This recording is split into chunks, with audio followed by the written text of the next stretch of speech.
घरातल्या सदस्यांची इकडे सूरजच्या अंघोळीवरती चर्चा रंगलेली आहे आणि कोणालाच कळत नाही की तो नेमका एवढा वेळ अंघोळीला का लावतो। चला तर बघूयात हे काय बोलताय।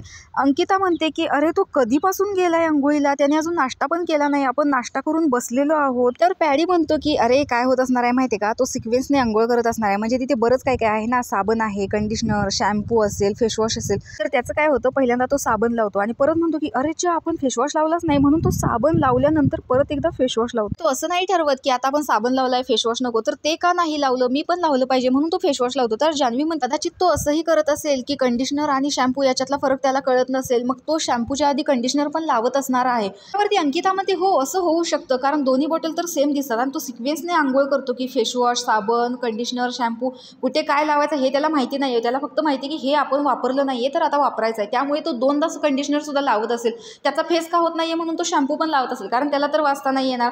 आणि त्यावरती इकडे पॅडी सांगतो की माझं पण असं झालेलं, एकदा मी मित्राच्या घरी गेलेलो होतो आणि त्याने पॅडी पंढरीनाथ कांबळे ॲक्ट्रेस येतोय म्हटल्यावर त्याने शॅम्पू आणि कंडिशनर दोन्ही ठेवलं आणि मी आधी कधीच वापरलं नव्हतं, म्हणजे मला प्रकारच माहिती नव्हता।